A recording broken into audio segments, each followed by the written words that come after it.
So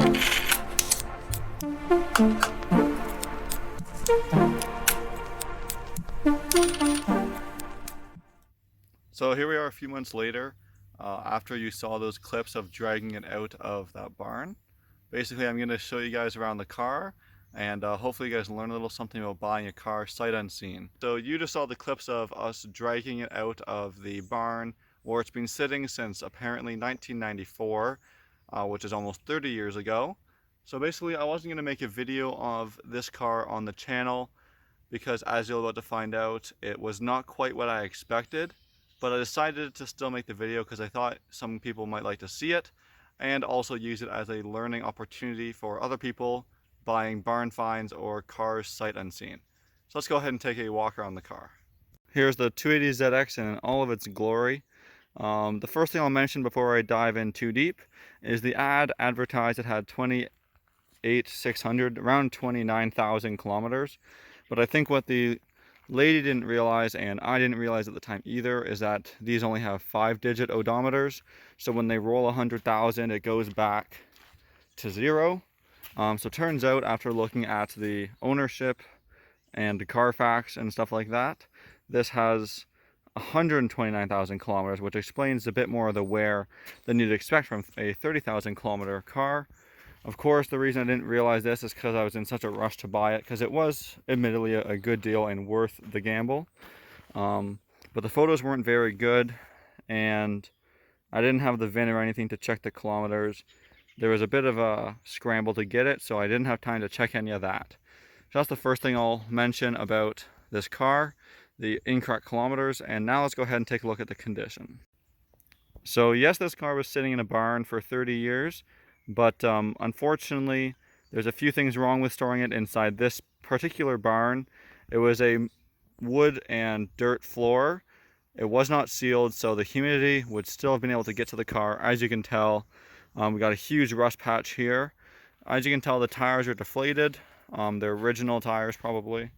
And so what happens when the tires are deflated, you can kind of tell just right here, the frame is very close to the ground, and on the soft barn floor, I wouldn't be surprised if it was touching in some spots. So the first thing I'll show you is the main issue with the car. The underside is completely gone. This is the passenger side. It's not as bad, but let me go take you around to the driver's side. Here we are at the driver's side of the car. Open up the door and you see the floor. So this is a common issue on these cars, and I was expecting a certain level of rust, but this isn't me picking away at it. This is just how it came.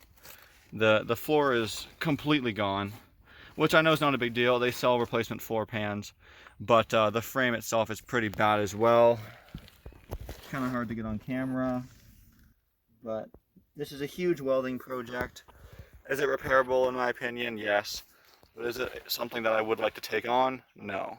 The one thing that I got kind of lucky with was, with 130,000 kilometers and being stored inside out of the sun, the interior is not in the worst condition. It is a little bit faded, but the dash is in pretty good condition, especially for a car this age.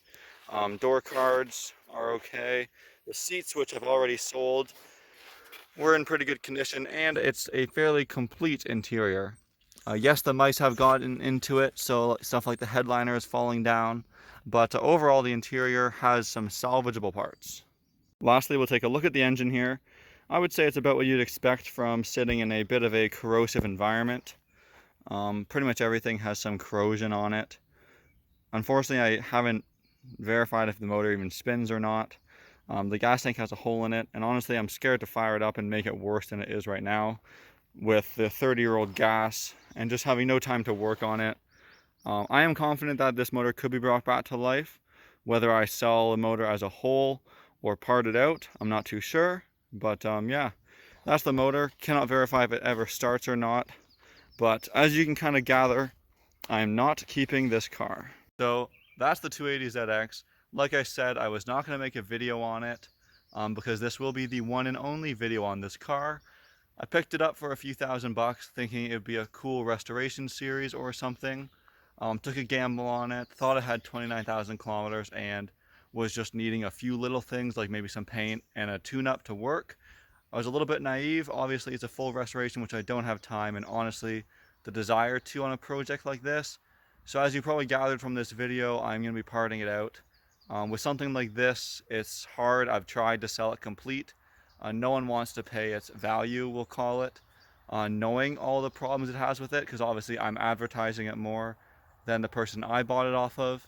Not that it's her fault, she just probably didn't know. So knowing the condition of the frame, floor, and engine, it is hard to sell something like this complete, and the part out value is actually quite high.